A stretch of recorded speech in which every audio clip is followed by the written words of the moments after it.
अच्छा जी, आज हमने डिस्कस करना है एक्चुअली अपना लास्ट चैप्टर जो है, और उसमें कुछ चीज़ें जो लिमिटेशंस हैं या फ्यूचर रिसर्च है, डिस्कशन है, इम्प्लीकेशंस हैं, वो हमने एक्चुअली डिस्कस करना है। तो उससे पहले एक चीज़ बड़े गौर से समझने वाली और देखने वाली जो है ना, बिकॉज अब 4 चैप्टर आपको थोड़ा बहुत आइडिया है कि उसमें क्या हो रहा था एंड कैसे हो रहा था। लास्ट चैप्टर में हमने एक कनेक्टिविटी बिल्ड करनी है with our first chapter, with our second chapter, with our third chapter, with our fourth chapter. And वो कनेक्टिविटी का फ्लो जो है ना, वो बड़ा अच्छा होना चाहिए फॉर अ गुड रिसर्च और अ गुड थीसिस। आपका वो जो कंसिस्टेंसी है वो बड़ी जरूरी है।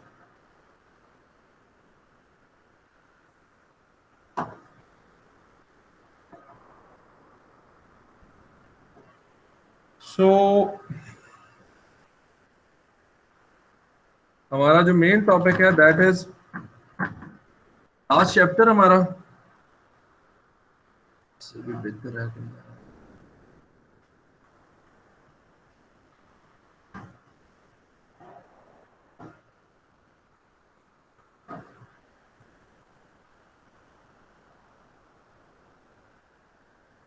अस्सलाम वालेकुम सर। वालेकुम सलाम, कैसे हो वैस? जी सर, मैं बिल्कुल ठीक। आप बताएं। बिल्कुल ठीक ठाक सर एक क्वेश्चन था। जी। सर मैंने क्वेश्चनर तो बना लिया, अब मैं क्या करूं उसका? मतलब अपलोड कैसे करना है वहाँ गूगल क्लासरूम पे? लिंक शेयर करना है उधर? नहीं, गूगल क्लासरूम पे तो आप उसका वर्ड वाला फॉर्मेट कर दो, या आपने डायरेक्ट उस पे बनाया है गूगल फॉर्म पे? सर फॉर्म पे ही बनाया है फॉर्म पे बनाया। डायरेक्टली। फॉर्म पे बनाया तो उसकी पीडीएफ की कॉपी लें। सर पीडीएफ बनाना थोड़ा नहीं आ रहा। वो मुझे भी एंड में बताना, मैं बता दूंगा आपको। जी ठीक सर। ठीक है। तो मतलब लिंक आपको मैंने ज़रा व्हाट्सएप भी किया था। लिंक तो मुझे मिल गए हैं, बहुत सारे लोगों के ग्रुप में भी मिल गए हैं।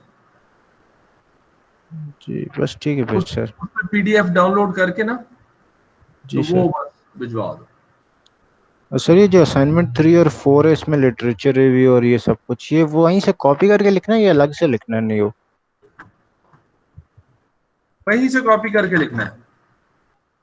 बस कॉपी पेस्ट कर दें वहां से? जी जी। जी ठीक सर, ठीक, थैंक यू। अच्छा जी, ये हमारा चैप्टर लास्ट वाला चैप्टर है।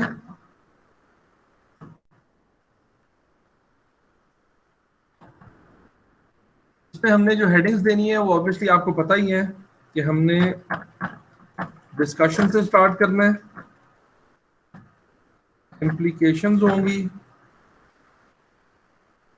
और इम्प्लीकेशंस के बाद हमारे पास इसमें लिमिटेशंस एंड फ्यूचर रिसर्च होगी, एंड देन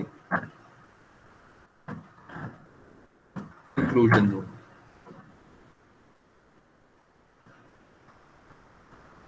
अच्छा, ये हमने आज मेन देखना है, और उसमें से भी ये जो चीजें हैं ना, ये ज्यादा इंपॉर्टेंट है। कंक्लूजन तो एक पैराग्राफ आपने लिखना होता है।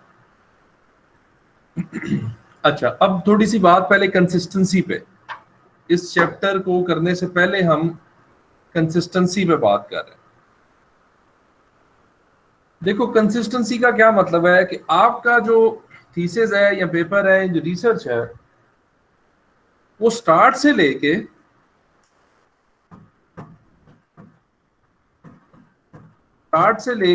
एंड तक कंसिस्टेंट होना चाहिए उसको।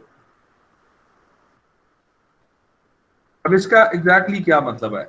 इसका मतलब ये है जी। एक ही टॉपिक पे होना चाहिए, जो आपका टॉपिक है उस एंड तक उसी को लेके चलना है। ठीक है, गुड, उसी को लेके चलना है। हर जगह पे वही रिफ्लेक्ट हो, और वही आपका अ, उसमें आ रहा हो, जो आपकी हर चैप्टर है उसमें वो निट हुआ हो।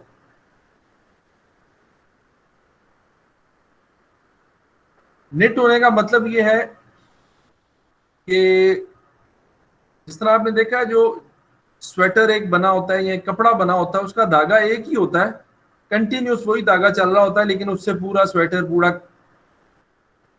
शर्ट बनी होती है। अच्छा, अब यहां क्या करना है? फॉर एग्जाम्पल मैं ये सपोज कर रहा हूं कि मेरे पास दो वेरिएबल हैं या तीन वेरिएबल हैं, ए बी सी। ये तीन वेरिएबल्स में मैं रिसर्च कर रहा हूं, या ये तीन मेरे पास टॉपिक्स हैं या इस तरीके से। अब देखो करना क्या है। सबसे पहले टाइटल। टाइटल आपका क्या करेगा? टाइटल आपका मेंशन कर रहा होगा the impact of A on B with mediating role of C. ठीक है जी। अब आपने क्या बात की? आपने टाइटल बता रहे हैं, लेकिन ए बी और सी को आपने इसमें साथ रखा है। ये तो टाइटल में आपकी ये चीज नजर आ गई। नेक्स्ट आपका फॉर एग्जांपल आ जाता है इंट्रोडक्शन। इंट्रोडक्शन में भी आपकी जो बातें हो रही होंगी वो ए बी एंड सी के बारे में हो रही होंगी। आप इधर उधर की बात ज्यादा नहीं कर।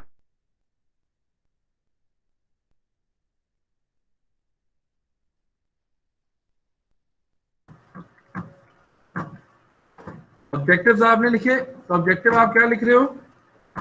To explore the impact of A on B, and इसी तरह to explore the impact of B on C. ये आप ज्यादा बेहतर जानते हो कि ऑब्जेक्टिव में मजीद हम क्या लिख रहे हो। इसका मतलब ये हुआ कि हम ऑब्जेक्टिव में भी ए बी सी और इसी के रिलेशनशिप की बात कर रहे हैं। फिर आपके आगे रिसर्च क्वेश्चंस।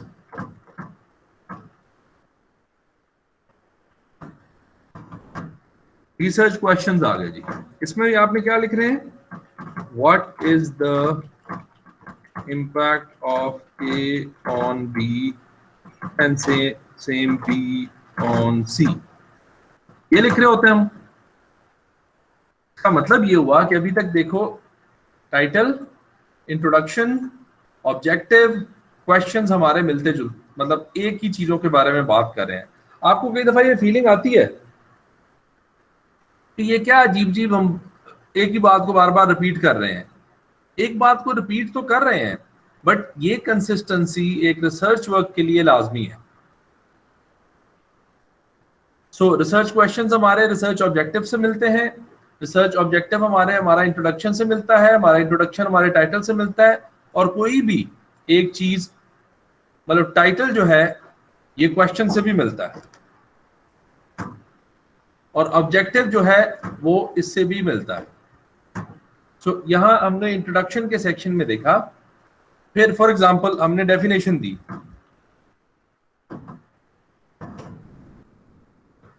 डेफिनेशंस दी तो हमें क्या पता चला? मैं लिख नहीं रहा इसको, बट डेफिनेशंस भी हमने ए बी एंड सी के बारे में ही दी है।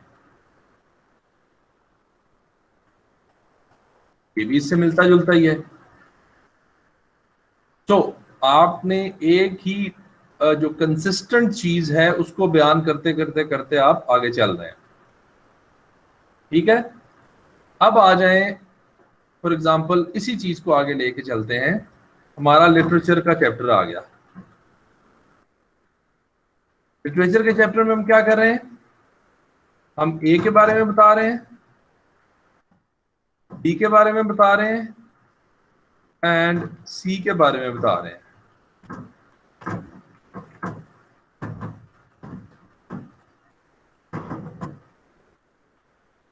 अच्छा जी। अब इसके बाद बड़ी इंपॉर्टेंट चीज, बहुत इंपॉर्टेंट चीज, आपके हाइपोथेसिस। हाइपोथेसिस की हमारी स्टेटमेंट क्या बनेगी?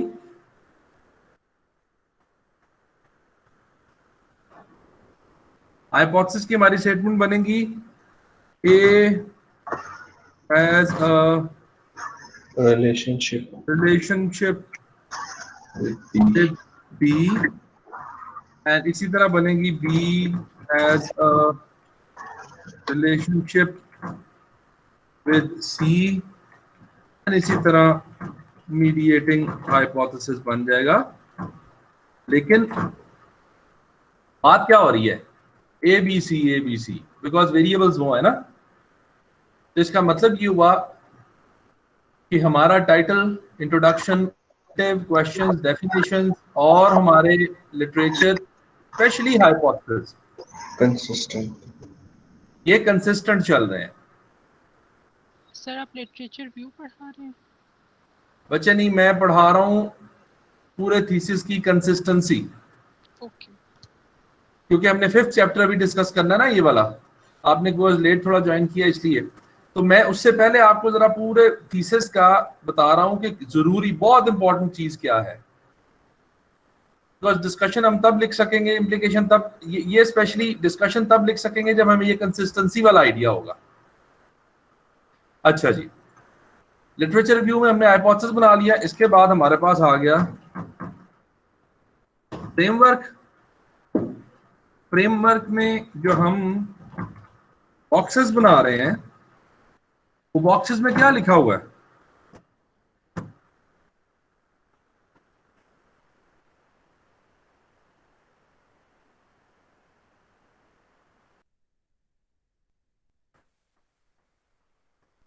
अब क्या हुआ, जो हमने हाइपोथेसिस बनाए थे वही हमने बॉक्सेस बना के फ्रेमवर्क बना दिया। यहां तक क्लैरिटी हुई? Yes sir. ओके। अब हम आ गए फॉर एग्जांपल अपने 3rd चैप्टर पे। इसमें क्या आ गया? मेथोडोलॉजी। मेथोडोलॉजी में बहुत सारी चीजें फर्क भी होती हैं, लेकिन सपोज क्वेश्चनेयर है या सेकेंडरी डेटा है, तो इसमें हम क्या कर रहे हैं? क्वेश्चनेयर में कौन से वेरिएबल हम डाल रहे हैं, सेकेंडरी डेटा में कौन से वेरिएबल्स डाल रहे हैं, इन्हीं का ही डेटा कलेक्ट कर रहे हैं, इन्हीं वेरिएबल्स पे। ये भी ठीक हो गया। अब जब डेटा एनालिसिस करते हैं, डेटा एनालिसिस में भी हम क्या कर रहे हैं? इसी का डेटा एनालिसिस कर रहे हैं। उसके बाद हम अपने नेक्स्ट चैप्टर पे अगर जाएं, जो रिजल्ट्स एंड फाइंडिंग्स का है, इसमें भी हम क्या कर रहे हैं? हम कर रहे हैं जी results related to A B and सी।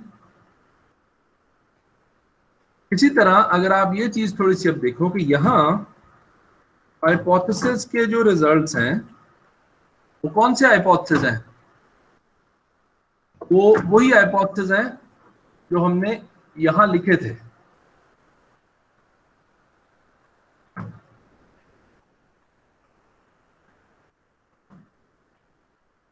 वही हाइपोथेसिस हैं जिनके रिजल्ट्स अब हम देंगे। हाइपोथेसिस रिजल्ट क्या है? ए बी एंड सी के ही हाइपोथेसिस हैं।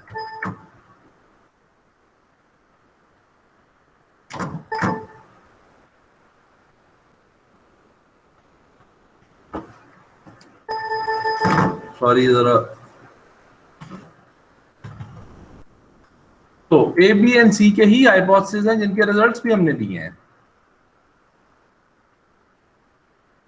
Now comes your last chapter, discussion वगैरह वाला। इसका मतलब यह है कि इन सारी चीजों का भी कनेक्शन हमारे फर्स्ट 4 चैप्टर के साथ कंसिस्टेंटली होना चाहिए। एक जरा मुझे यहां आओ, ये जो ऑब्जेक्टिव हमने यहां लिखे थे और ये जो क्वेश्चंस हमने लिखे थे, ये देखो, हमने क्वेश्चन तो कर दिया पहले चैप्टर में, इसका आंसर किधर है?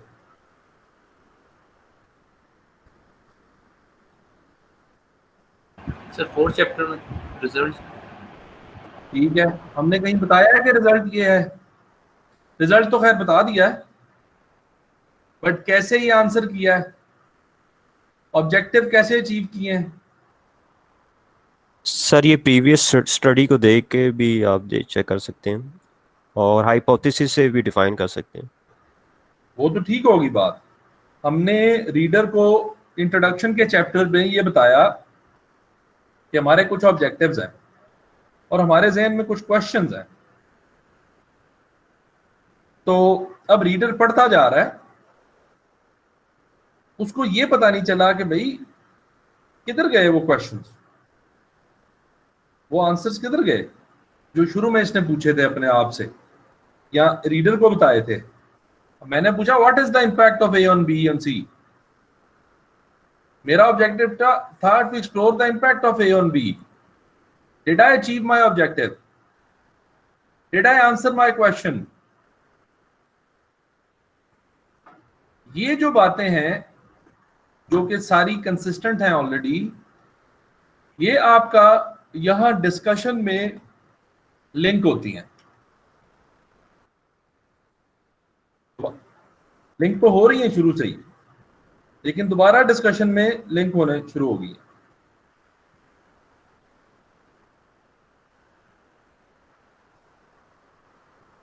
अब इसको थोड़ा सा गौर से देखना और प्लीज मेरे से जहां प्रॉब्लम आए वहां पूछना कि जब आपने डिस्कशन लिखनी है तो अब डिस्कशन किस तरीके से लिखनी है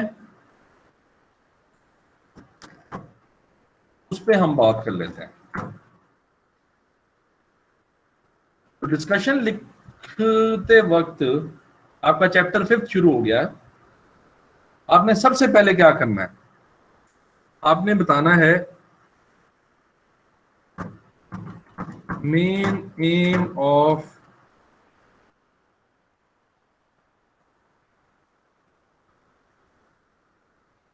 योर स्टडी। कितना? 2 to 3 लाइन्स। लाइक आप कहोगे द मेन एम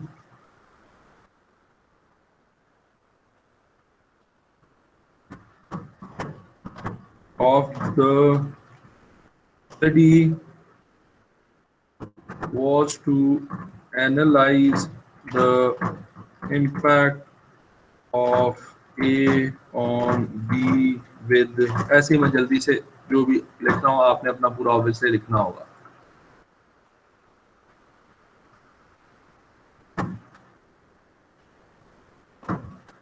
ठीक है जी, ये आपने मेन एम बता दिया 2 to 3 लाइन्स में। अब जरा गौर से सुनना कि आप डिस्कशन में क्या कर रहे होगे। आप डिस्कशन में ये लिख रहे होगे कि there were, for example, 4 objectives of the study। ठीक है, ये बल्कि आप इधर ही कर दो, मेन एम के साथ ही बता दो। In order to achieve these objectives, 4 research questions were formulated। देखो यहां हम कंसिस्टेंसी दोबारा उसको समझा रहे हैं कि क्या था, किस तरीके से था, क्या है। अब in order to answer these 4 questions, 7 hypotheses were developed। अब आप देख रहे हो कि हो क्या रहा है। हमने कहा जी एम हमारा ये था, एम से हमारे ऑब्जेक्टिव निकले, ऑब्जेक्टिव से हमारे रिसर्च क्वेश्चन निकले, रिसर्च क्वेश्चन से हमने हाइपोथेसिस डेवलप किए। ये आपने थोड़ी सी कहानी एक 1.5 पैराग्राफ की डिस्कशन के स्टार्ट में लिखनी है। अब नेक्स्ट आप ये करोगे कि now you will start with objective 1। अच्छा, ये आप सारा कुछ पैराग्राफ्स में ही लिख रहे होगे, पॉइंट्स में नहीं लिख रहे होना, ये ध्यान में रखना। No bullet making, only paragraphs. अब मैं करने लगा हूं, कुछ लोग इसको हेडिंग दे देते हैं, बट आप देख लो, हेडिंग देना चाहते हो ठीक है, हेडिंग नहीं देना चाहते तब भी ठीक है, लेकिन पैराग्राफ अलहदा होगा। अब मैं क्या करने लगा हूं, the first objective of the study was to explore the impact of A on B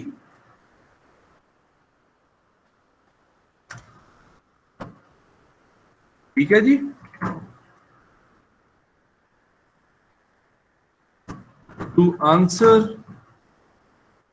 to achieve this objective, पहले मैंने ऊपर 4 पूरे टोटल बता दिए, अब मैं एक एक करके बताने लगा हूं। अचीव दिस ऑब्जेक्टिव,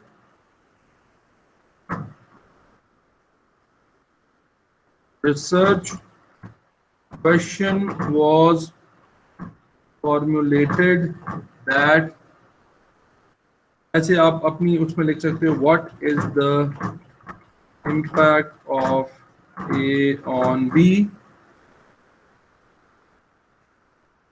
एंड हो सकता है इस ऑब्जेक्टिव को अचीव करने के लिए आपके 2 हाइपोथेसिस हों, ठीक है। And 2 hypothesis were developed to answer the research question. अब आपने बता दिया जी मैंने उसको ये किया था। अब यहां आप क्या करने लगे हो, अब आप एक हाइपोथेसिस की तरफ आ गए हो। द फर्स्ट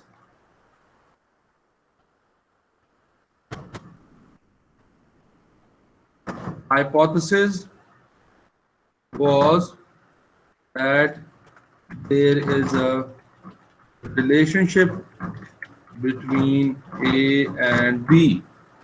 अब आपने हाइपोथेसिस बता दिया।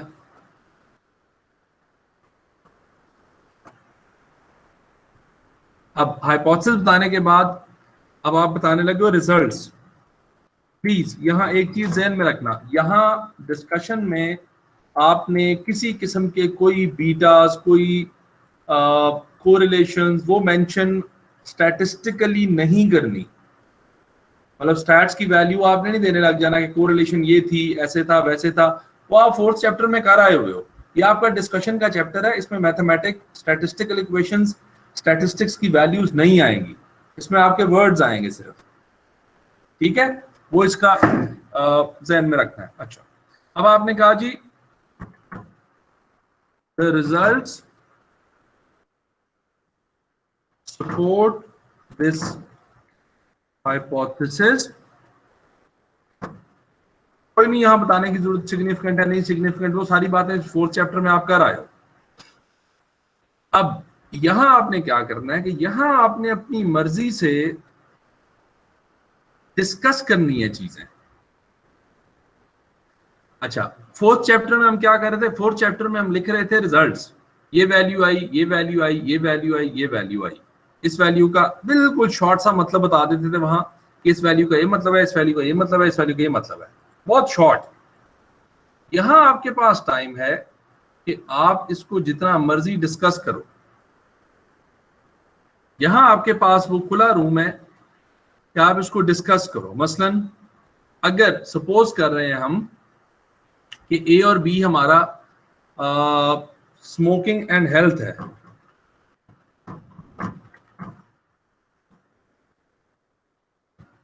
स्मोकिंग एंड हेल्थ है,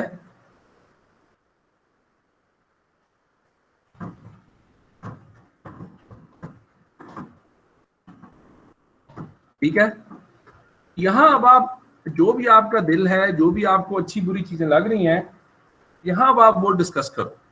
मसलन मैं ये कहता हूं कि हाइपोथेसिस जो है वो सपोर्ट हो गया है, दिस मीन्स दैट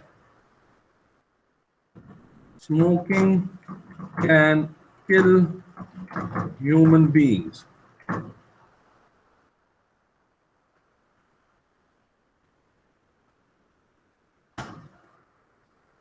ठीक है जी, यहां मैं लिखना चाह रहा हूं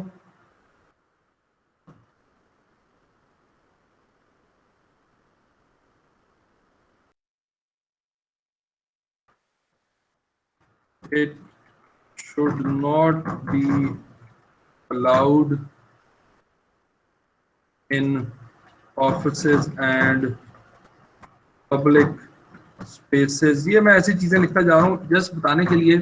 अब मैं डिस्कशन करना चाहता हूँ कि इसके और भी रीजंस हैं, और भी मसले हैं, या और भी इसमें कल्चरल इश्यूज हैं। फॉर एग्जांपल अब मैं कहता हूँ although it generates a lot of taxes for the government, but indirectly these taxes are spent on the health of the general public, which means that the net result of importing cigarettes is zero sum। मतलब ये मैं अपने पास से लिखता जा रहा हूं, जो मर्जी आप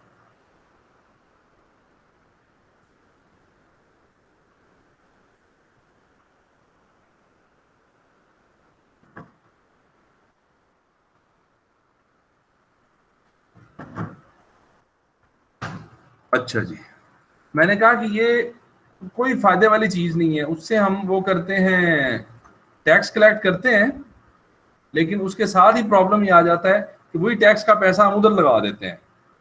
ठीक है, it also increases the health insurance for the companies, health insurance premium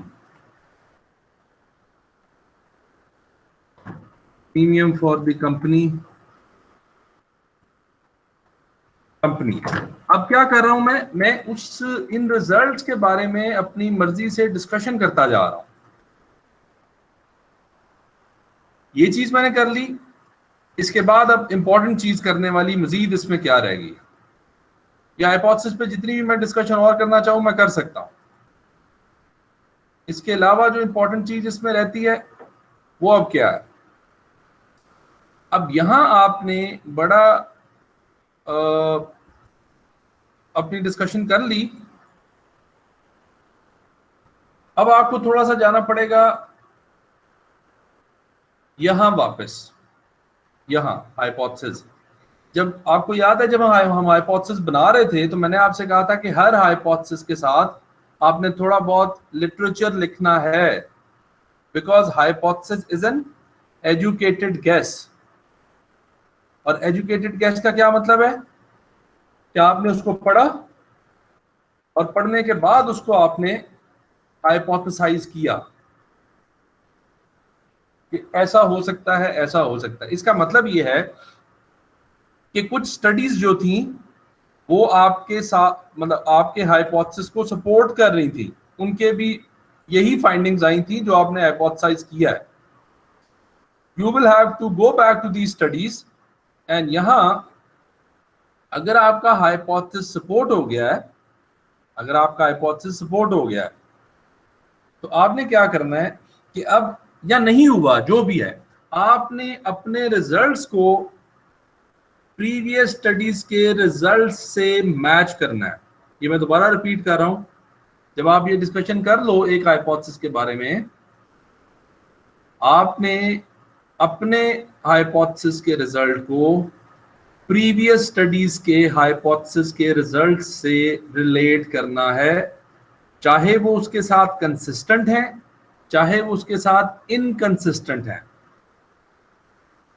मसलन मैं यहां ये लिखता हूं, मैं पहले रेड में ऐड कर दूं, relate your hypothesis results findings with the previous research। ये बड़ा इंपॉर्टेंट चीज है, इसको मैं रेड कर रहा हूं ताकि आपको याद रहे कि ये हमने एक और चीज करी। अच्छा जी, अब यहां मैं क्या करूंगा, यहां मैं बताऊंगा the findings of this hypothesis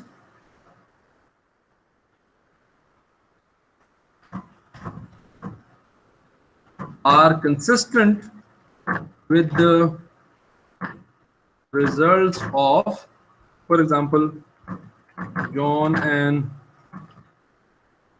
Harper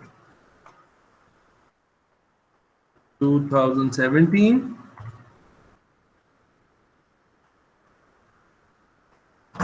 and Zohu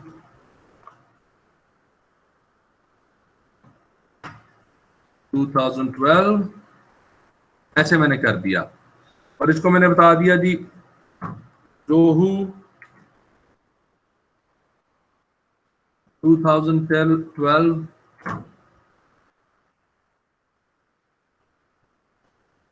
supported that smoking leads to bad health. Smoking leads to bad health in the, for example,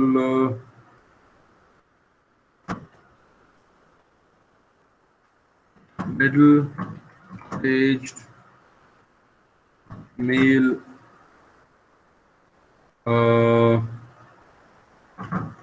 American. आपने क्या किया, आपने कहा कि देखो आप पाकिस्तान में रिसर्च कर रहे हो, लेकिन आपने कहा ये ज़ोहू जो है, इसने अमेरिका में जो रिसर्च की थी, इसकी और मेरी फाइंडिंग मिलती जुलती हैं। इसने भी कहा था कि स्मोकिंग का नेगेटिव इफेक्ट है हेल्थ पे, और मैं भी यही कह रहा हूँ।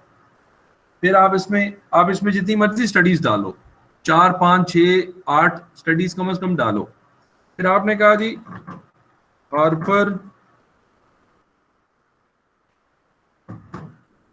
Harper's 2017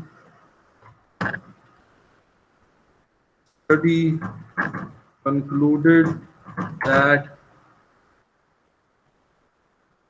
people who smoked were at higher risk of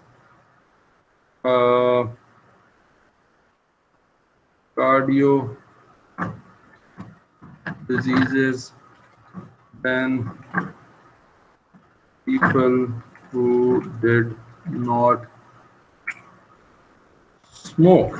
अब क्या हुआ, ये भी तकरीबन वही बात कर रहा है। आपने अब ये प्रीवियस रिसर्च के साथ अपनी फाइंडिंग्स को मैच किया, और आप अभी क्या कह रहे हो कि ये मेरी कंसिस्टेंट स्टडीज है, ये मेरी फाइंडिंग्स और इन की फाइंडिंग कंसिस्टेंट है। लेकिन ये भी तो हो सकता है कि कुछ फर्क भी हो, तो आप आगे ये लिख सकते हो, however a few studies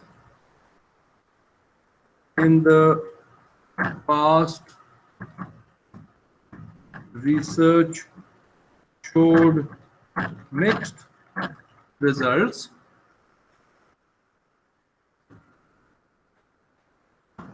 For example, One study concluded that smoking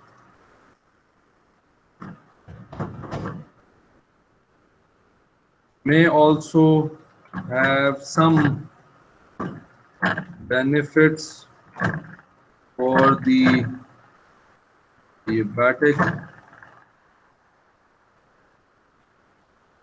person. क्या किया मैंने कहा कि ऐसे ही मैं इसको हाइपोथेटिकल लगा रहा हूं पर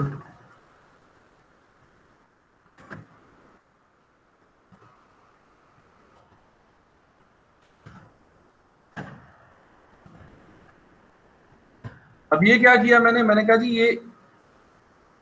ये रिजल्ट्स इनकंसिस्टेंट है, आपका हाइपोथेसिस एक्सेप्ट हुआ है, इनका रिजेक्ट भी हुआ है या इनकी फर्क फाइंडिंग्स भी हैं। तो एक्चुअली मैं कर ये रहा हूं कि मैंने, अब जरा दोबारा देखो, मैंने main M of the study बताया, ऑब्जेक्टिव बताए, ऑब्जेक्टिव से क्वेश्चंस बताए, क्वेश्चन से मैंने बताया हाइपोथेसिस डेवलप किए थे। अब एक एक हाइपोथेसिस पे मैंने ये अपनी डिस्कशन लिखनी है। पहले मैंने बताना है कौन सा क्वेश्चन, कौन सा ऑब्जेक्टिव, कौन सा हाइपोथेसिस, रिजल्ट क्या कहते हैं, मेरा क्या ख्याल है इनके बारे में, प्रीवियस स्टडीज का क्या ख्याल है।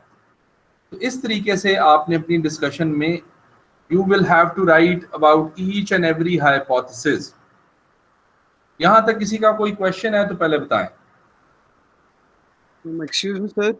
जी सर, ये प्रीवियस के साथ आपने जो रिलेट किया है, अगर ये कंसिस्टेंट ना आए तो फिर क्या करना होगा? फिर आप ये लिख दोगे कि इनकंसिस्टेंट है ना, फिर आप कहोगे कि मेरे रिजल्ट्स दूसरे के साथ मैच नहीं करते। इसका मतलब ये है, अब अगर आप पहला दूसरा लेक्चर हमारा रिकॉल करो तो हमने कहा था कि थ्योरी जो है वो किसी जगह पे एक्सेप्ट हो जाती है, किसी जगह पे रिजेक्ट भी हो सकती है। तो वो थ्योरी, वो हाइपोथेसिस जो है वो आपके कॉन्टेक्स्ट में रिजेक्ट हो गया है, ऐसे एक्ट नहीं करता जैसे वो बाकी दुनिया में कर रहा है। उस पे आप एक तो यहाँ थोड़ी सी डिस्कशन कर लोगे, मे बी कोई कल्चरल रीजन हो, मे बी कोई ऐसा मसला हो, लेकिन आप बता दो भाई ये स्टडीज जो हैं ये तो कहती हैं पॉजिटिव रिलेशनशिप है, मेरे पास रिलेशनशिप नेगेटिव आया या आया ही नहीं, ये आप कह सकते हो। आप डिस्कस कर रहे हो ना चीज़ों को, और उसके बाद आप फ्यूचर स्टडीज और लिमिटेशन जो भी हम डिस्कस करेंगे उसमें जाके कह सकते हो कि पाकिस्तान में ही फर्दर स्टडीज होनी चाहिए, ताकि ये जो मैं क्लेम कर रहा हूँ ये बात ठीक या गलत निकले, या पता चले कि ये ठीक है या गलत है। Okay sir. सर एक और क्वेश्चन, ये जो लास्ट पैराग्राफ में आपने पास्ट रिसर्च की बात की, ये इसके साथ लगाना जरूरी है सर?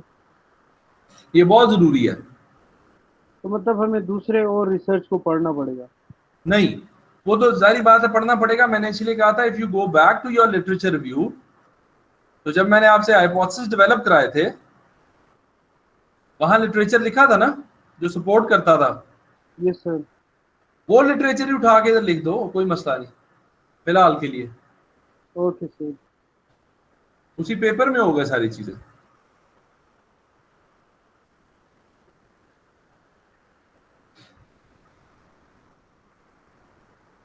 हाँ जी, और कोई क्वेश्चन बताएं जरा इसमें से, या कोई चीज ऐसी जो समझ ना आ रही हो, कॉन्ट्रडिक्टरी हो, कोई मसला हो।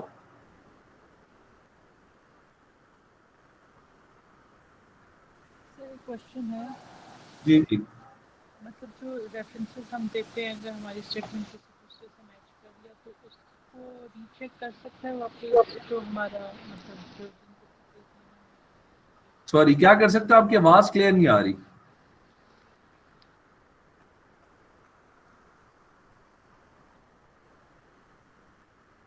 शफक बच्चे दोबारा बताना, आपकी आवाज थोड़ी।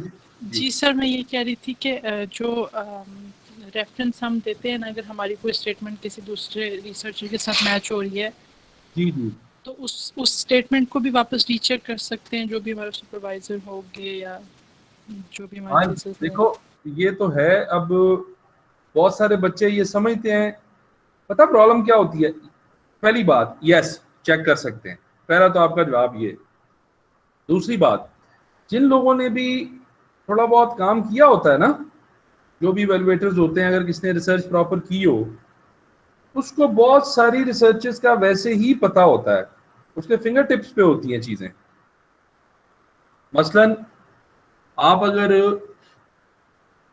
ऑर्गेनाइजेशनल कमिटमेंट पे कोई काम कर रहे होगे तो मुझे ये पता है कि आपने एलन एंड मेयर को जरूर कोट किया होगा, और मैंने पढ़ा हुआ पेपर के एलन एंड मेयर क्या कहता है, तो मुझे पता होगा कि वो सही है या गलत है।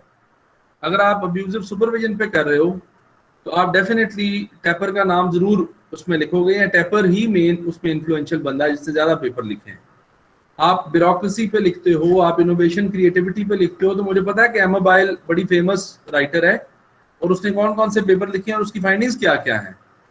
सो जब आपके पास इस तरह की चीजें होती हैं तो थोड़ी बहुत हम उस बात को अपना मतलब ले लें तो उससे फर्क नहीं पड़ता, लेकिन अगर आप कंप्लीटली एक बंदे ने ABC लिखा, आप FGH लिख रहे हो तो फिर आप प्रॉब्लम में पड़ते हो। यही पूछना चाह रहे थे ना आप? ये उसमें इशू है कि काफी हद तक पता होता है, और फिर बिकॉज एंड रेफरेंसिंग हमने दी होती है और आजकल मोबाइल हर किसी के पास होता है, वो पेपर खोल लेते हैं उसी वक्त और वो कहते हैं सर समझ आ गई। ठीक है ना, तो इससे बचना जरूरी है।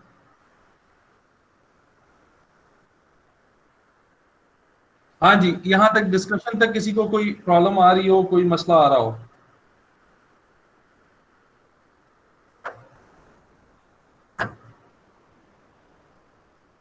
हैदर?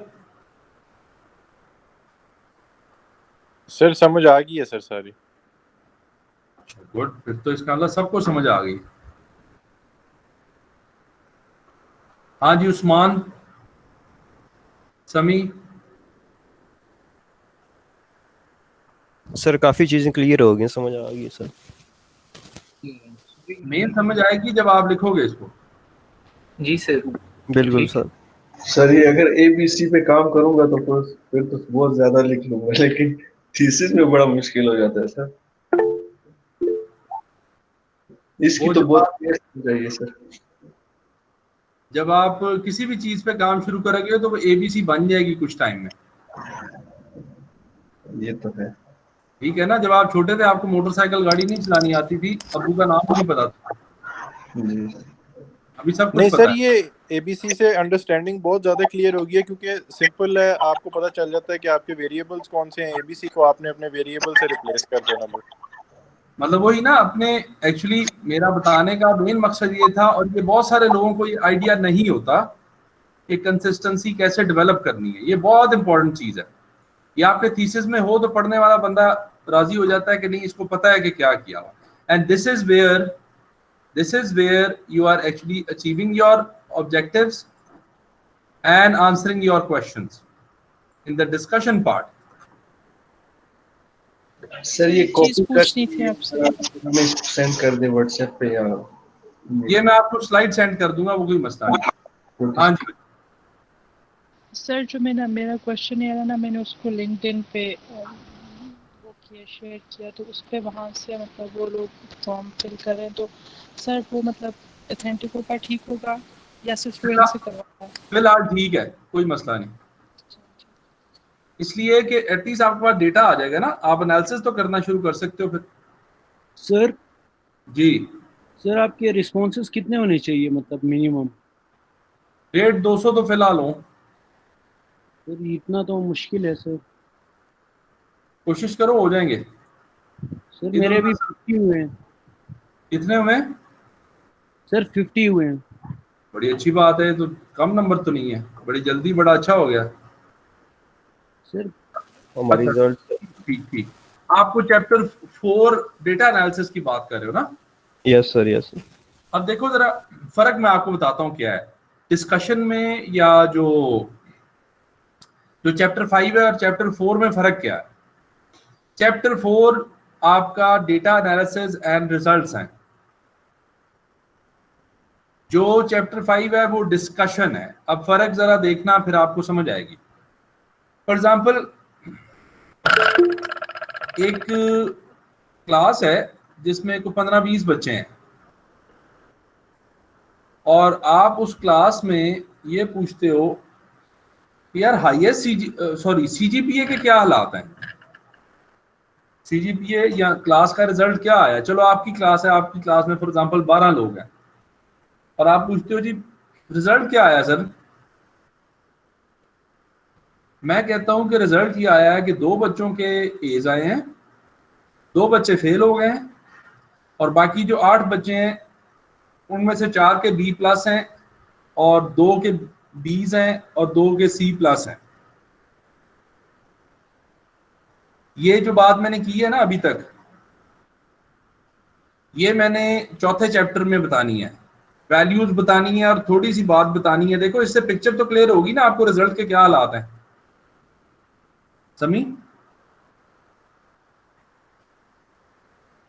समी आपको आवाज आ रही है?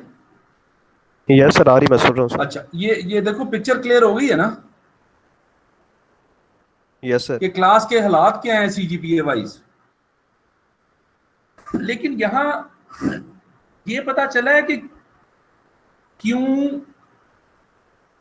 कम नंबर आए हैं लोगों के, क्यों 2 लोग फेल हुए हैं, क्यों 2 लोगों के ए आए हैं, क्या क्या वजह थी, क्या क्या मसला था, कहां कहां नंबर लूज किए, कहां कहां नहीं लूज किए नंबर, ये तो नहीं पता चला ना अभी हमें। जब हम नेक्स्ट लेवल पे जाते हैं, एक एक बच्चा करके मेरे पास आता है, वो कहता है सर मैं कैसे फेल हो गया। तो आप उसको ये नहीं कह सकते कि आप फेल हो गए, अब आपको उसके साथ डिस्कशन शायद करनी पड़े कि तुमने यहाँ क्विज में मार्क्स लूज किए, यहाँ मिड में, यहाँ तुमने क्लास नहीं दी, ये किया वो किया, इवेंचुअली हमारे नंबर 35 आए और तुम फेल हो गए। और उसमें क्या करेगा वो, कुछ रीजन बताएगा, कुछ आप उसको बताएंगे, कुछ और रीजन बता। So now you are going into discussion about each and every result.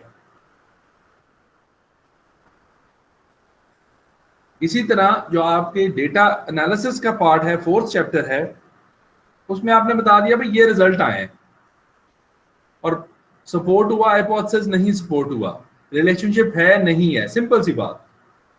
लेकिन जब आप डिस्कशन में आए हो तो आपने एक एक हाइपोथेसिस, एक एक रिलेशनशिप से डिटेल्ड एनालिसिस किया, डिटेल्ड डिस्कशन किया उसको। ये फर्क होगा आपके चैप्टर 4 एंड चैप्टर 5 में। इस पे कोई क्वेश्चन या कोई कमेंट है तो प्लीज बताओ। सर ये रीजनिंग लिखनी पड़ती है कि ये रिजेक्ट, इसकी वजह क्या है बैक अच्छा, हैंड पे? नहीं, आप रीजनिंग सिर्फ यही लिखते हो कि आपको डेटा ने सपोर्ट नहीं किया या आपको डेटा ने सपोर्ट किया है, इसके अलावा आप अपने पास से रीजन नहीं दे सकते। लेकिन आप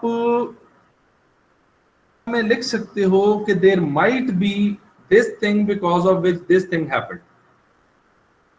मसलन मैं एक हाइपोथेसिस बनाता हूं कि जी पाकिस्तान में सैलरी का सेटिस्फेक्शन के साथ रिलेशनशिप है या नहीं है। मैंने पहले वो स्टडी की ऑस्ट्रेलिया में, किसी और ने सॉरी स्टडी की ऑस्ट्रेलिया में, और उन्होंने कहा जी सैलरी का कोई सेटिस्फेक्शन के साथ या लाइफ हैप्पीनेस के साथ कोई खास रिश्ता नहीं है, खास रिलेशनशिप नहीं है। उनका हाइपोथेसिस वहां नो रिलेशनशिप का अप्रूव हुआ। तो आपका आया बड़ा स्ट्रॉन्ग रिलेशनशिप है। अब क्या हो गया, इनकंसिस्टेंट रिजल्ट आ गए प्रीवियस स्टडीज के साथ। लेकिन आप ये कहेंगे जी data analysis showed support for a strong relationship between salary and happiness या satisfaction, however it is inconsistent with the previous research। अब ये आपने लिख दिया इनकंसिस्टेंट है। अब इस पे आप 100% नहीं कह सकते, लेकिन मैं ये कह सकता हूं, मैं एज अ रिसर्चर ये सोचता हूं डिस्कशन करते वक्त, मैं कहता हूं बिकॉज ऑस्ट्रेलिया और पाकिस्तान का कॉन्टेक्स्ट फर्क है। ऑस्ट्रेलिया में अगर अनएम्प्लॉयड बंदा होता है उनका सिटीजन, तो उसको अनएम्प्लॉयमेंट फंड मिलता है, तो they are not solely dependent on salary। That is why salary is not an important factor of satisfaction। However, in Pakistan, which is not a purely welfare state, so almost all families depend on their income and job holders depend on their salary, which is why salary has a lot of impact on the satisfaction or the happiness in life. अब ये मैंने क्या किया, मैंने अपने पास से एक दो चीजों को रिलेट करके, लेकिन मैं 100% ये नहीं कह सकता, मैंने कहा ये पॉसिबिलिटी हो सकती है। ये बात समझ आई? यस सर, समझ आ गई। सो जब भी आप रिसर्च की कोई भी स्टेटमेंट लिखते हो, आप स्वीपिंग स्टेटमेंट नहीं देते। स्वीपिंग स्टेटमेंट का मतलब होता है कि इट कैन नेवर हैपन, ऐसे नहीं लिखते। 100% ट्रू नहीं होती ना, 100% ट्रू हो नहीं सकती। सोशल साइंसेज है ना, कहीं ठीक होगी कहीं गलत होगी। तो थोड़ा सा पॉलिटिकली या थोड़ा सा लचक रख के अपनी वर्डिंग में लिखते हैं आप। Might be, may be, there are possibilities, some of the times, most of the times. Absolute words में नहीं लिखते कुछ भी। बोलने में भी नहीं बोलना चाहिए हमें एब्सोल्यूट वर्ड्स में when we are not sure। Okay हाँ जी, other people. Excuse me sir. जी जी सर मैंने एक छोटा सा आपसे क्वेश्चन करना था सिर्फ जी। कि फाइनल से पहले सर हम एक क्लास रख सकते हैं जिसके अंदर जो यूनिवर्सिटी प्रोटोकॉल है थीसिस सबमिशन का रिव्यू वगैरह सब कुछ, उसको भी थोड़ा डिस्कस कर लें सर। जी, हम एक क्लास मैंने अभी पहले बताया कि हम रखेंगे, उसमें आपके क्वेश्चन आंसर्स भी होंगे, उसमें मैं आपको फॉर्मेटिंग गाइडलाइंस भी मजीद बता दूंगा। मैं आपको कुछ वीडियोस भी फॉरवर्ड कर रहा हूँ जिसपे फॉर्मेटिंग गाइडलाइंस होंगी आपके पास। तो यस, वो सर उसमें हम ये भी कवर कर सकते हैं सर, वो प्रपोजल, फिर मिड रिव्यू, उसके बाद डिफेंस जी जी थीसिस का यूनिवर्सिटी में किस तरह करना। जी जी, वो कर लेंगे। आप मुझसे ज़हन में रखना ना, आपने मेरे से क्वेश्चन पूछना, मैं आपको सारा समझा दूंगा। जी सर। हाँ जी, एनी क्वेश्चन फ्रॉम डिस्कशन?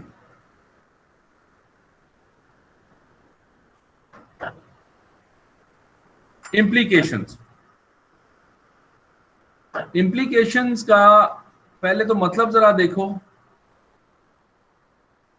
ये जरा मतलब देखना शुरू करो। Inferences, suggestions, consequences, effects, associations. हमारे पास यहाँ सजेशन और इन्फ्रेंसेस आएगा। इसका मीनिंग, आपकी फाइंडिंग्स आ गई, आपने डिस्कस कर लिया, अब आप इसकी बेस पे ऑर्गेनाइजेशंस को क्या बताना चाहते हो, इसकी बेस पे आपका जो टारगेट सेक्टर था, आपका जो टारगेट ऑडियंस थी, आपका जो बिजनेस था, जो भी चीज थी, उसको क्या बताना चाहते हो, कि उसको क्या फायदा होगा आपके 5 चैप्टर लिखने का और इतना डेटा कलेक्ट करने का और ये सारी चीजों का।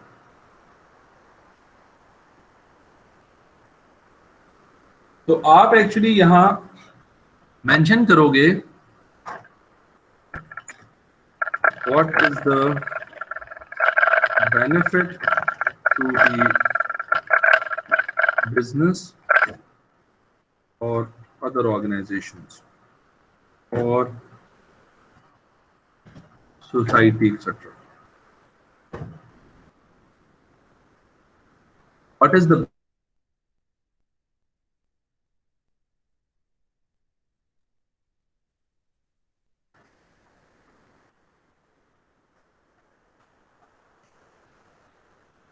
what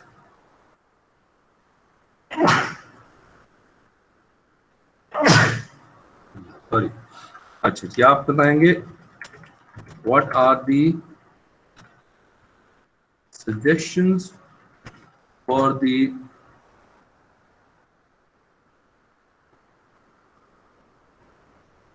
target business?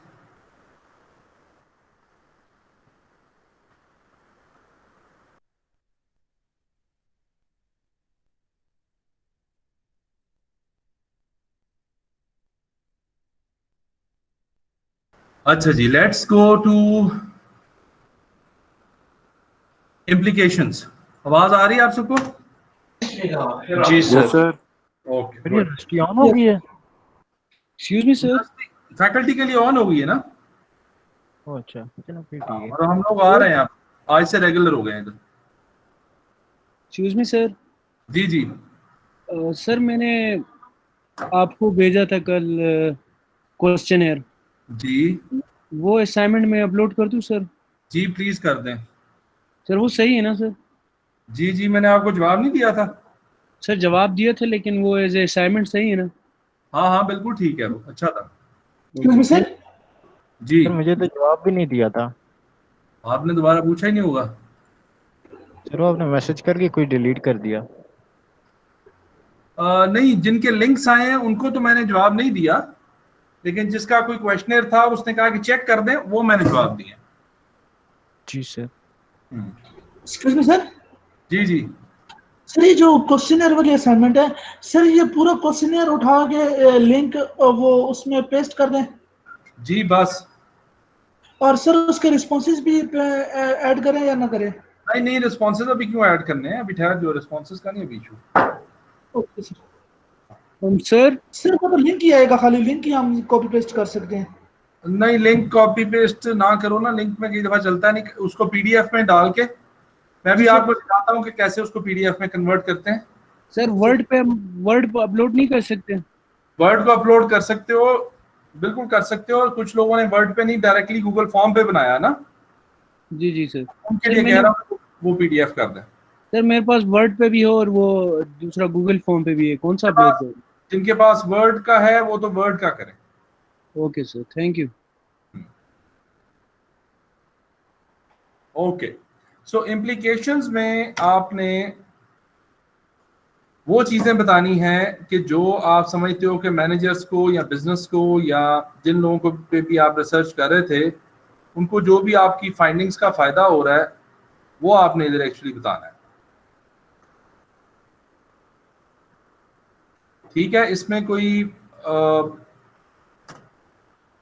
जब आप इसको लिखोगे तो आपको खुद ही आइडिया हो जाएगा। फाइंडिंग यही है, देखो आपका अगर फॉर एग्जांपल किसी ने सोशल मीडिया मार्केटिंग का इम्पैक्ट चेक किया परचेज इंटेंशन पे और वो पॉजिटिव आ गया रिजल्ट, तो आप यही कहोगे कि सोशल मीडिया मार्केटिंग आजकल की ज़रूरत है, तो हर ऑर्गेनाइजेशन को सोशल मीडिया मार्केटिंग पे जाना चाहिए ताकि वो अपनी सेल ज़्यादा से ज़्यादा इंक्रीज कर सकें।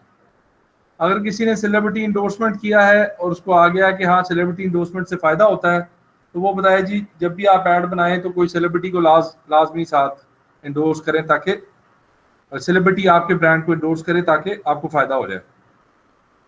इसी तरह अगर किसी का कॉम्पनसेशन पे ठीक रिजल्ट्स आ गए हैं तो आप बताएं कि कॉम्पनसेशन स्ट्रेटजीज बड़ी अच्छी होनी चाहिए, बिकॉज उससे सेटिस्फेक्शन होती है, सेटिस्फेक्शन से लोग बेहतर काम करते हैं और बेहतर काम करने से परफॉर्मेंस ऑर्गेनाइजेशन की बेहतर होती है। तो इस तरीके से आपने सजेशंस देनी है जो भी आपका टारगेट ग्रुप है। जो सेकेंडरी डेटा वाले लोग हैं उसमें जिस तरह सभी आपके पास होगा जनरली पाकिस्तान के इन्फ्लेशन वगैरह जो हैं चीज़ें, यस सर।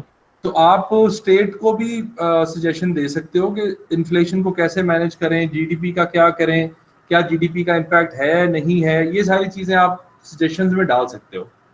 सर ये जो सिग्निफिकेंस ऑफ स्टडी होता है, इसी को अगर हम इम्प्लीकेशन में डाल के थोड़े से चेंज कर दें, ये समझ लो यही चीज़ है।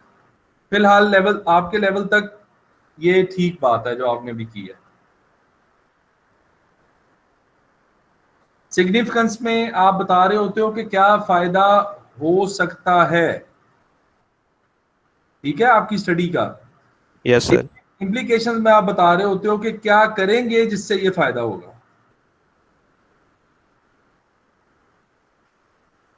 ठीक है, सिग्निफिकेंस में आप बता रहे हो स्टडी किन के लिए इंपॉर्टेंट है और किस तरह इंपॉर्टेंट है। यहां अब आपकी फाइंडिंग्स आ चुकी हैं ना, तो आप कहते हो इन फाइंडिंग्स को इस तरीके से अप्लाई करें ताकि आपको ये फायदा हो सके।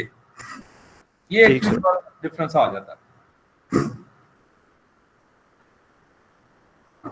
उसके बाद हमारा लिमिटेशन एंड फ्यूचर रिसर्च आ जाती है। लिमिटेशन एंड फ्यूचर रिसर्च बड़ी सिंपल सी बात है कि what do could not do, बहुत सारी चीजें हैं जो आप नहीं कर सके। मसलन आप कहते हो कि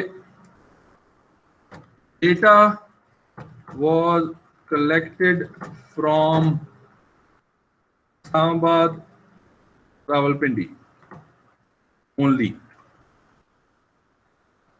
Two, due to time and constraints.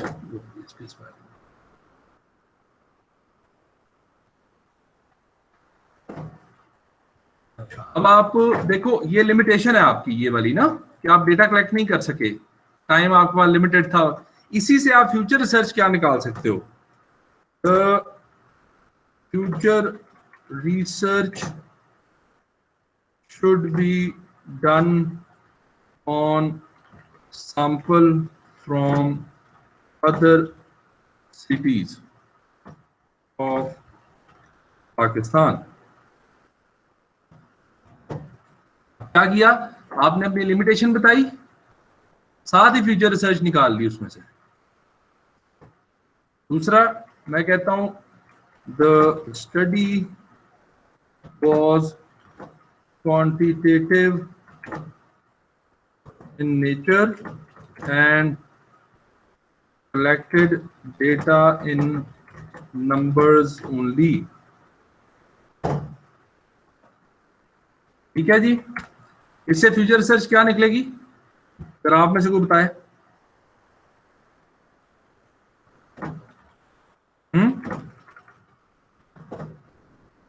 Sir qualitative data भी यूज हो कर लिया जी। कंडक्टेड, बिल्कुल सही बात है। Conducted using qualitative data like interviews etcetera. ठीक है, तो आपकी जो लिमिटेशन है उससे भी आपकी फ्यूचर रिसर्च निकल आएगी। For example the present research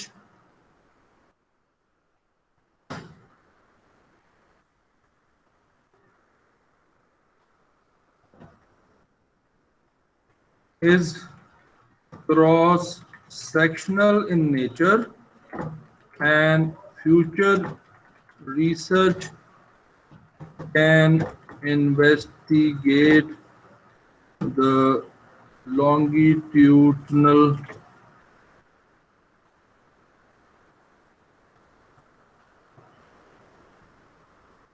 sample, या जो भी इसको लॉन्गिट्यूडनल जो है वो स्टडी होगी।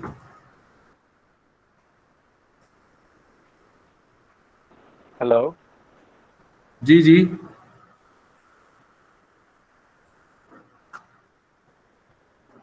फोन पे हेलो कर रहा होगा।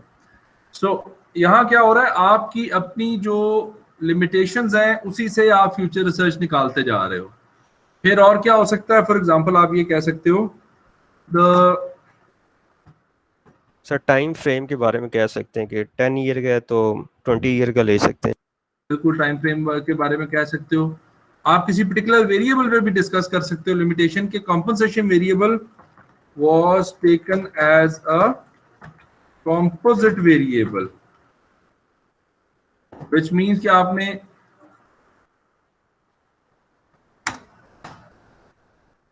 एक ही वेरिएबल कॉम्पनसेशन लिया था। हालांकि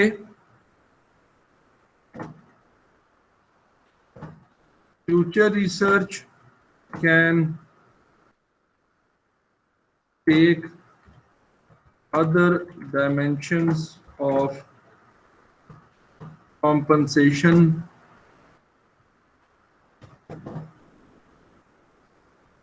for example salary, benefits, perks, etc.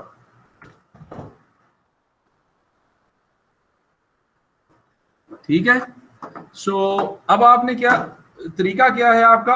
आप दोनों तरीके से लिख सकते हो। या तो आप ये लिमिटेशंस अलहदा लिख दो एक पैराग्राफ में, अलहदा और फिर लिख दो ये अलहदा पैराग्राफ में, ये अलहदा पैराग्राफ में भी आ सकता है। लिमिटेशन का एक पैराग्राफ बना दो, फ्यूचर का एक पैराग्राफ, या फिर इकट्ठी हेडिंग दे के लिमिटेशन एंड फ्यूचर रिसर्च, इस तरीके से भी आप लिख सकते हो। तो लिमिटेशन एंड फ्यूचर रिसर्च में आपके पास ये चीजें आ जाएंगी। इस पे कोई क्वेश्चन या कोई चीज है तो प्लीज बताएं।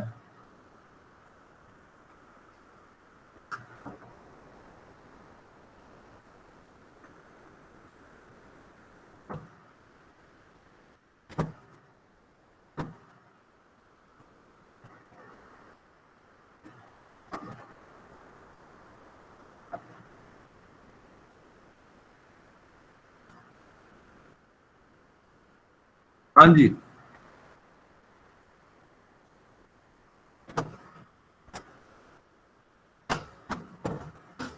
सर अगर आपने क्वालिटेटिव रिसर्च करनी हो सर, तो जी उसके अंदर फिर आप नहीं यूज करते सर एसपीएसएस वगैरह एनालिसिस के लिए? क्योंकि हमने सर क्वांटिटेटिव रिसर्च को तो नहीं इतनी अटेंशन दी।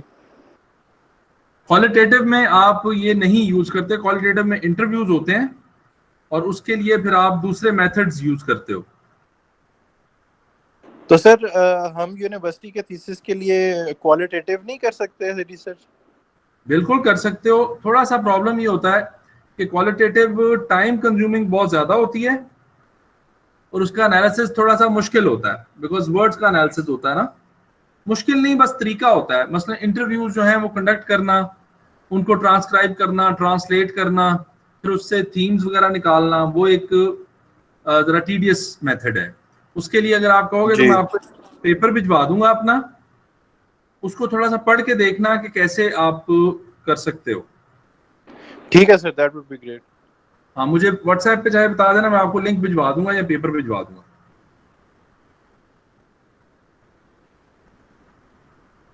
अच्छा जी, हाँ जी, लिमिटेशन फ्यूचर रिसर्च में से कोई क्वेश्चन?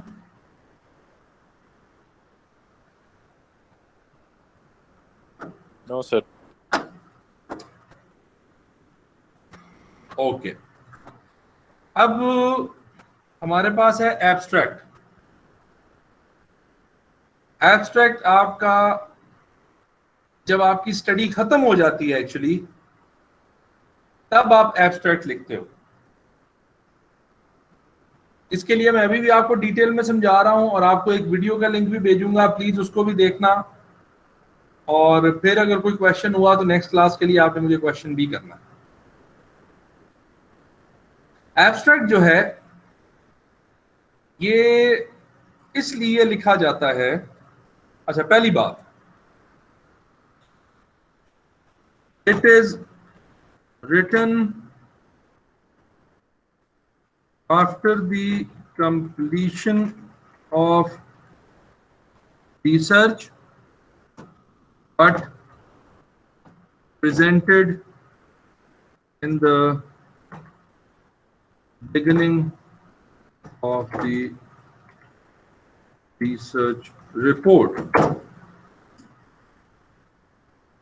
ये तब तक आप नहीं लिख सकते जब तक आपका रिसर्च कंप्लीट नहीं हो जाती, 500 चैप्टर नहीं लिखे जाते। लेकिन इसकी जो रिपोर्ट में जगह है, that is immediately after title page.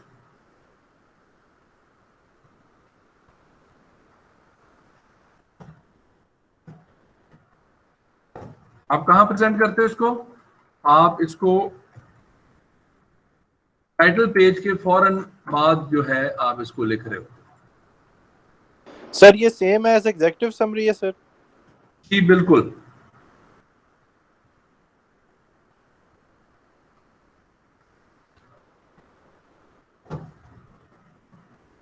देखो, एग्जीक्यूटिव समरी का मतलब पता क्या होता है?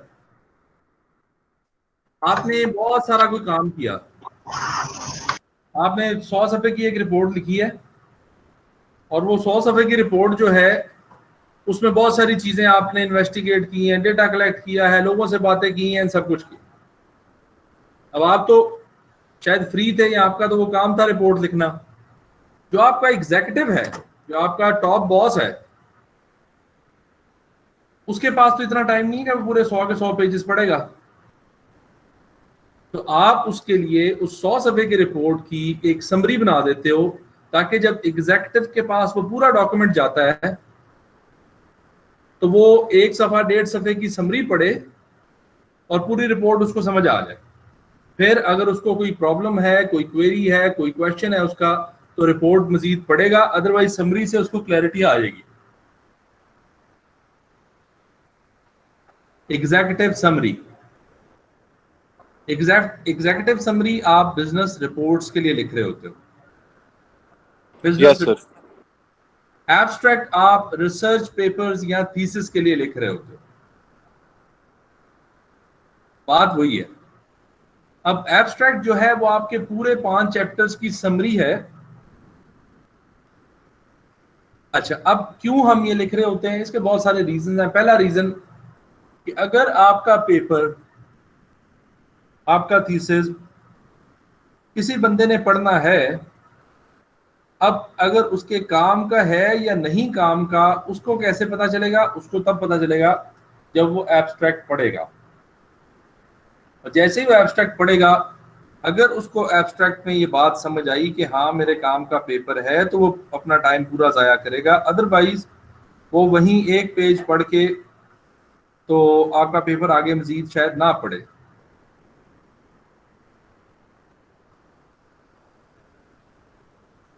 इसके अलावा आपने एक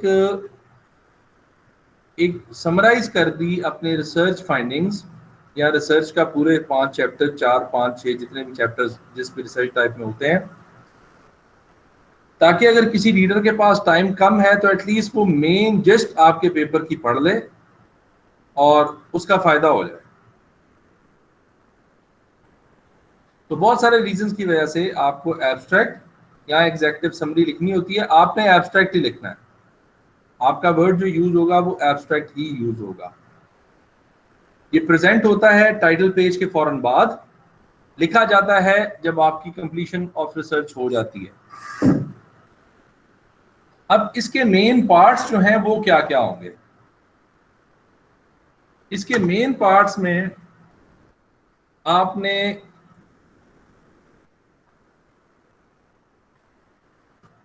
main M of the study,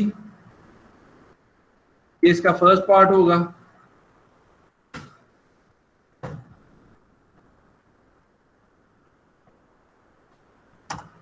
इसका सेकंड पार्ट जो होगा वो आपकी मेथोडोलॉजी होगी। 1, 2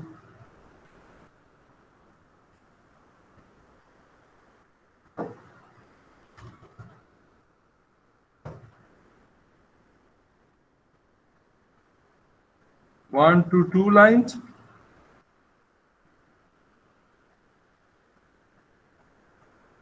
वन टू टू लाइन, ये भी मैं आपको करके भी दिखाता हूँ, फिर आइडिया हो जाएगा। फाइंडिंग्स आप कर सकते हो 1 to 3 लाइन्स।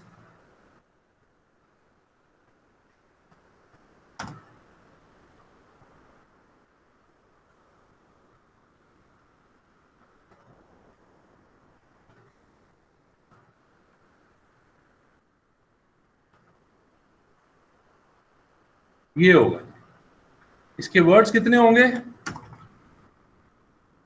250 वर्ड्स। वैसे लोग कहते हैं 150 to 250 वर्ड्स एब्स्ट्रैक्ट के होंगे, एंडिंग विद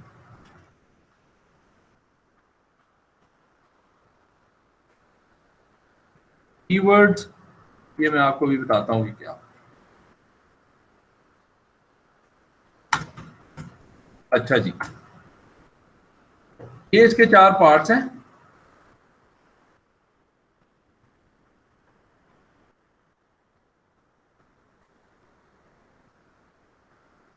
ये इसके बाद यहां आ जाएगा।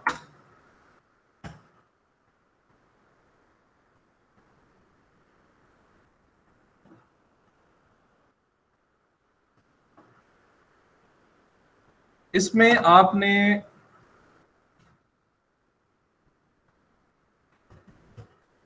नो रेफरेंसेस, नो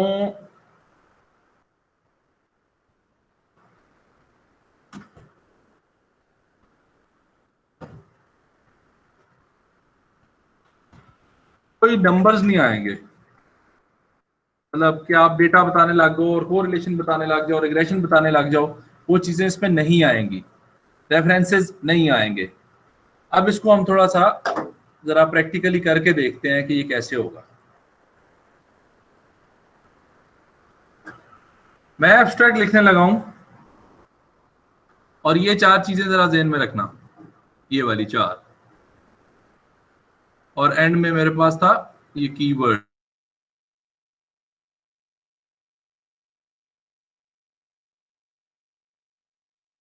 लिखने लगा हूं, मेरा वही थीम वही है, ABC। The main aim of the study is to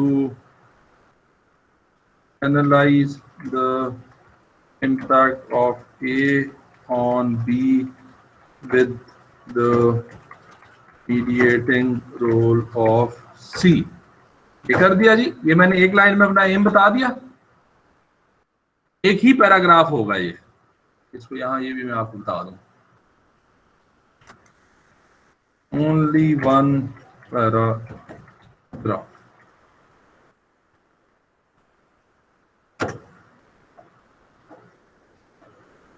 अच्छा जी, ये बता दिया। अब मैं मेथोडोलॉजी बताने लगा हूं और देखना जरा कि मेथोडोलॉजी में किस तरीके से मैं 1-2 सेंटेंसेस में सारी मेथोडोलॉजी कवर कर जाता हूं। The quantitative data was collected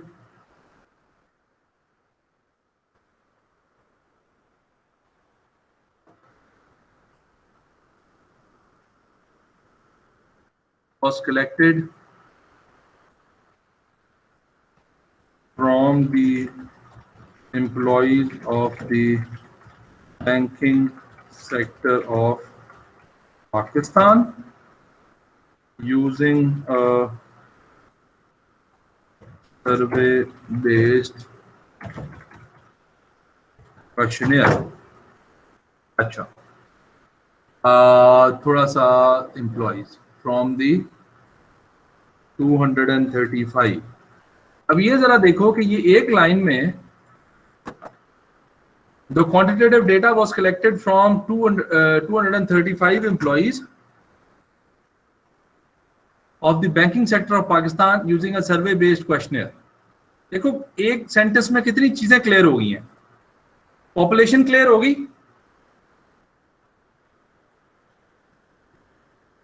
कि बैंकिंग सेक्टर है, एम्प्लॉइज ऑफ बैंकिंग सेक्टर, ये मेरी पॉपुलेशन है। कहां से डेटा कलेक्ट किया? पाकिस्तान से। कितने लोगों से किया? 235 से। कौन सा डेटा था? क्वांटिटेटिव डेटा था। कैसे कलेक्ट किया? क्वेश्चनर के थ्रू। सो आपने 2 लाइनों में एक सेंटेंस में काफी ज्यादा मेथोडोलॉजी बता दी है और इतना काफी है। फिर आप बताते हो the results indicate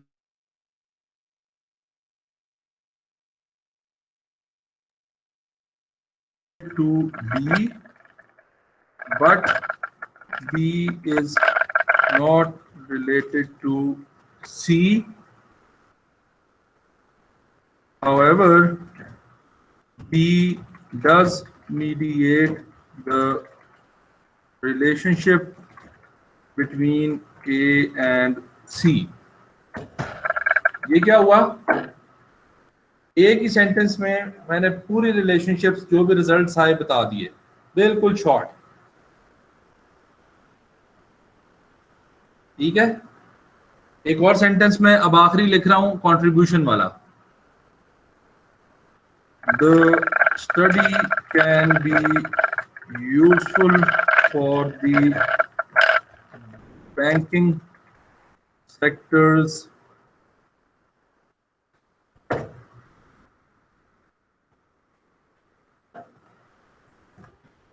managers and policy makers to जो भी है to implement A in order to increase B and C। ऐसे ही पता नहीं जो भी मेरे रिजल्ट्स आए हैं उनको मैंने ये कर दिया। ठीक हो गया जी।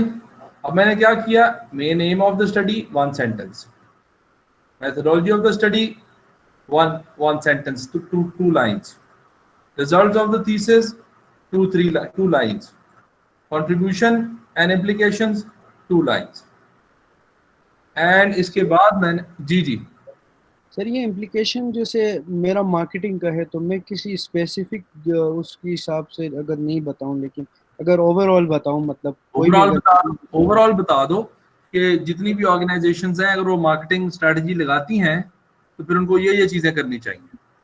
Okay sir, thank you. अच्छा, अब आपका ये तो हो जाएगा एक paragraph, no bullets, just a paragraph. इस पैराग्राफ के बाद नेक्स्ट जो शुरू होगा आपका, मतलब ये आपका एब्स्ट्रैक्ट लिखा गया है लेकिन यहां आपने कीवर्ड्स लिखना है, और कीवर्ड्स एक वर्ड है, ये की और वर्ड्स अलग-अलग नहीं है, ये कीवर्ड्स एक ही वर्ड है। कीवर्ड्स लिखना है और यहां आपने लिख देना है, मतलब ये ना लिख देना, वैसे मैं आपको बता रहा हूं, all names of the variables or the words which are central to your research. For example,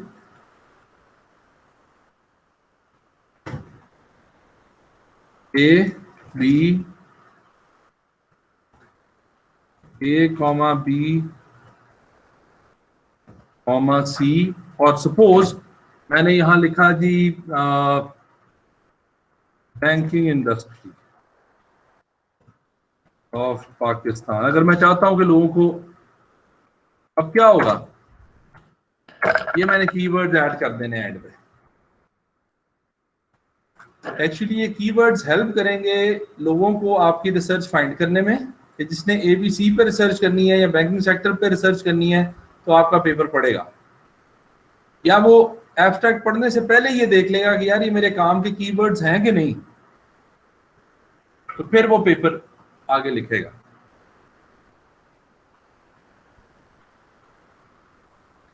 और ये आपने प्रेजेंट करना है at the beginning of your research. इसमें कोई क्वेश्चन है तो प्लीज बताएं।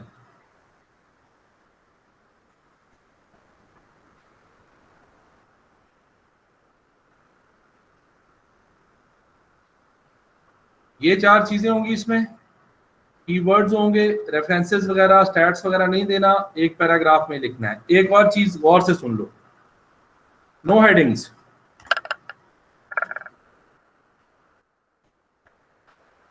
आप में से बहुत सारे लोगों ने पेपर डाउनलोड किए होंगे जिनकी एब्स्ट्रैक्ट में हेडिंग दी हुई होगी। प्रॉब्लम पता क्या है, हम जो यूज कर रहे हैं स्टाइल, और जो हमारा रिक्वायर्ड स्टाइल है, दैट इज APA स्टाइल।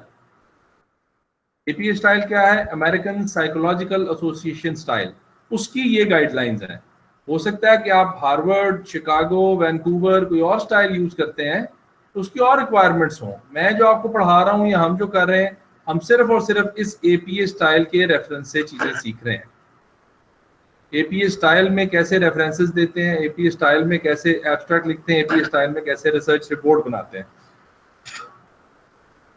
ये उसके मुताबिक आपको मैं चीजें बता रहा हूँ। सर जी सर ये APA स्टाइल के बारे में थोड़ा बताएंगे आप? APA स्टाइल के बारे में मैं आपको बताता हूँ।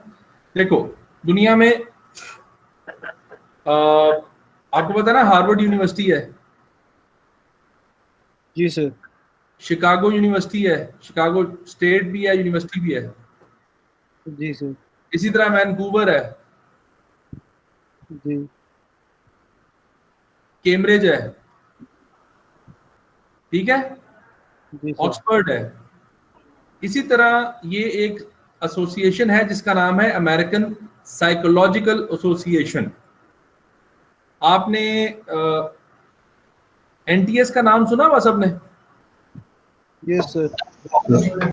वो क्या करते हैं, टेस्ट वेस्ट लेते हैं ना? जी सर। ओके। आपने जीमैट का नाम सुना है? जी सर। सैट का नाम सुना है, एसएटी? Yes sir. अच्छा, ये बताने का मकसद ये है कि प्रॉपर ऑर्गेनाइजेशंस हैं जो सिर्फ और सिर्फ रिपोर्ट राइटिंग पे काम करती हैं, टेस्ट पे काम करती हैं। अब हर बड़ी ऑर्गेनाइजेशन ने एक स्टाइल बताया हुआ है कि जब भी आप रिपोर्ट लिखेंगे, जब भी आप रिसर्च लिखेंगे, तो इस तरीके से लिखेंगे, इस तरीके से नहीं लिखेंगे, ऐसे करेंगे, ऐसे नहीं करेंगे।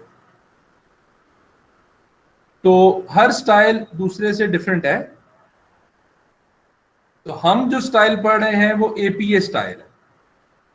एपीए स्टाइल क्या स्टैंडर्डाइजेशन है ना ये सर? ये स्टैंडर्डाइजेशन है, बिल्कुल। एपीए क्या करता है? एपीए ने एक पूरा मैनुअल बनाया हुआ। मैनुअल क्या? एक किताब बनाई हुई है जिस किताब में ये लिखा हुआ है कि रिसर्च पेपर लिखना कैसे। इसी तरह हार्वर्ड का अपना स्टाइल है, शिकागो का अपना स्टाइल है। फॉर एग्जांपल, कुछ लोग कहते हैं जी डबल स्पेसिंग होनी चाहिए वर्ड्स के लाइंस के दरमियान। कुछ लोग कहते हैं नहीं, सिंगल स्पेसिंग होनी चाहिए। कुछ कहते हैं 1.5 होनी चाहिए। मसलन यही मेरे पास है ना, एपीए स्टाइल कहता है कि इसमें 2 लाइन स्पेसिंग होनी चाहिए। ये दूसरा कहता है नहीं, ये भी ठीक है। तीसरा कहता है जी 1.5 कर दें। हर किसी ने अपने अपने हिसाब से चीजें बताई हुई हैं। कुछ लोग कहते हैं, मतलब जिस तरह एपीए है, एपीए कहता है लेफ्ट लाइन होनी चाहिए आपका डॉक्यूमेंट, ये लेफ्ट लाइन है। कुछ कहते हैं नहीं, सेंट्रल लाइन होना, सॉरी ये जस्टिफाइड होना चाहिए। इसी तरह कुछ लोग कहते हैं कि एब्स्ट्रैक्ट में हेडिंग देनी है, एपीए वाले कहते हैं हेडिंग नहीं देनी। इसी तरह जब रेफरेंसेस की बात आती है, मैं जरा आपके साथ एक मिनट स्क्रीन शेयर कर लूं।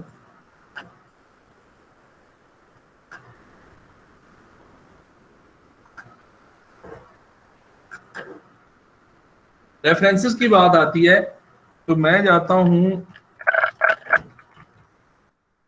गूगल स्कॉलर पे, और गूगल स्कॉलर पे जाके मैं कोई साइटेशन लिखता हूं। फॉर एग्जांपल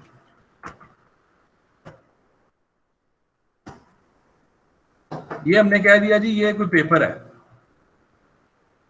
ये पेपर जो है, ये पेपर की मुझे एंड रेफरेंसेस चाहिए, तो मैंने यहां से साइड पे क्लिक किया। ये जरा देखो, ये नजर आ रहा है सबको? ये एमएलए स्टाइल में कहता है इस तरीके से लिखना है। ये आगे चला गया, बिलाल आतिफ पूरा आ गया नाम उल्टा होके। एपीए स्टाइल में क्या आ गया? ये वाला आ गया। एपीए स्टाइल में ये यहां आ गया, इसमें ये इधर आ गया है। शिकागो स्टाइल में क्या करना है? शिकागो स्टाइल में ऐसे लिखना है। हार्वर्ड स्टाइल में ऐसे लिखना है। वैंकूवर स्टाइल में ऐसे लिखना है। ये डिफरेंट डिफरेंट स्टाइल्स हैं लोगों के, डिफरेंट ऑर्गेनाइजेशंस के, अपने अपने तरीके से लिखना है। किसी और को देख लेते हैं।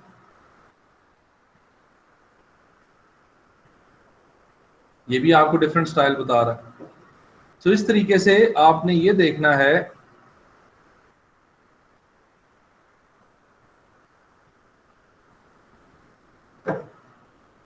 कि कैसे स्टाइल जो है, आपने एपीए स्टाइल को फॉलो करना है।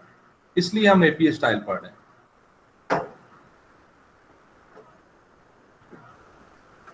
हाँ जी सर जी। सर कैसे करेंगे एपीए स्टाइल? एपीए स्टाइल जो आपको जो पढ़ाया ये कि आपने इस तरीके से एब्स्ट्रैक्ट लिखना है। रेफरेंसेस का एपीए स्टाइल वो आपको मैं बता देता हूं कि आपके पास जो भी रेफरेंस है, फॉर एग्जांपल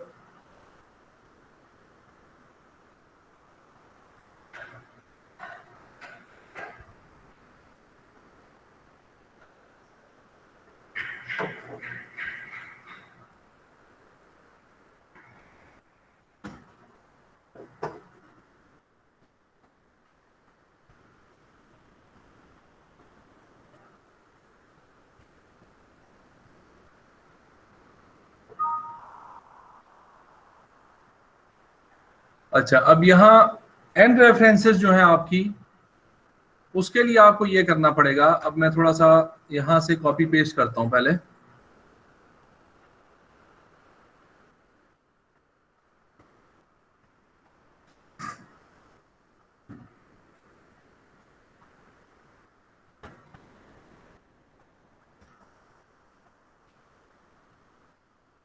मैंने यहाँ से साइड किया, एपीएस स्टाइल कॉपी किया, इधर पेस्ट कर दिया।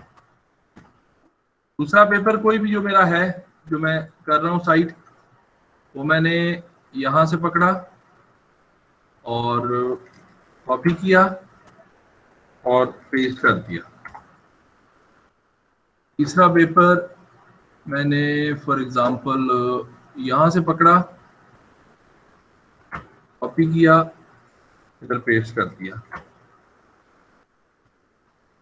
थोड़ा सा ज़रा टाइम लगेगा क्योंकि मैं आपको बता दूंगा कि क्या मसला है। यहाँ से गए हम, एपीए किया, कॉपी किया, इधर पेस्ट कर दिया, एंटर दबाई जाना है। फॉर एग्जांपल इसको मैंने कर लिया, एपीए किया, कॉपी किया, ठीक है। अब ये मैंने लंबी लिस्ट एक बना ली। अब इसमें देखो ए बाद में आ रहा है, एस यहाँ आ रहा है, बी यहाँ आ रहा है। सबसे पहला तो मेरा ये मसला है, तो मैं इसको सिलेक्ट करूंगा और ये देखें ऊपर ए टू जी लिखा हुआ है ना छोटा सा, मैं इसको क्लिक करूंगा, ये सारा अल्फाबेटिकल ऑर्डर में ले जाएगा इसको। ये देखो ए बी एस जो भी है। अब इसको मजीद क्या करना है, सारे को सिलेक्ट किया, लेकिन ध्यान से इसको फॉर्मेटिंग चेंज नहीं कर देनी। इसको टाइम्स न्यू रोमन किया, ये किया। इसलिए मैं कह रहा हूं ध्यान से कि ये जो है ना, ये दो चीजें ये इटैलिक में ही रहनी चाहिए। तो मैंने सारे को कॉपी किया, इसको टाइम्स न्यू रोमन कर लिया, 12 फॉन्ट कर लिया। अब मैं दो तरीके से इसको, थोड़ी सी और फॉर्मेटिंग इसमें रहती है। यहां से भी जा सकता हूं पैराग्राफ में, और राइट क्लिक करके भी मैं पैराग्राफ में जा सकता हूं। ये फॉर एग्जांपल मैं यहां से पैराग्राफ में चला गया, तो मैंने बिफोर एंड आफ्टर, चलो कुछ नहीं करता इसको, ठीक है। लाइन स्पेसिंग मैंने कहा मुझे डबल चाहिए, 2 चाहिए, बिकॉज एपीए 2 मानता है। ये बड़ा इंपॉर्टेंट इसमें काम है। इंटेंशन करनी है हमने, आपको याद होगा टेक्स्ट में हमने फर्स्ट लाइन की इंटेंशन की थी, इसमें हमने हैंगिंग इंडेंट करनी। हैंगिंग इंडेंट का मतलब क्या है वो भी आपको समझ आ जाएगी। मेक श्योर इट इज 0.5 जो कि होता है, एंड ओके। ये चेक करें अब क्या हुआ। अब जो सेकंड लाइन ऑनवर्ड्स है वो इंडेंट हो गया। ये मेरा पहला रेफरेंस है, ये दूसरा रेफरेंस है, ये तीसरा रेफरेंस है, ये चौथा रेफरेंस है, और ये पांचवा रेफरेंस। इस तरीके से आपने रेफरेंसिंग इसकी करनी है। ये मुश्किल काम नहीं है, सिर्फ आपको थोड़ा सा आइडिया होना चाहिए।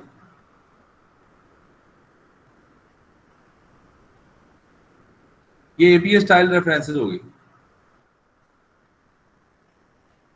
इसमें कोई क्वेश्चन है तो प्लीज बताएं। No sir.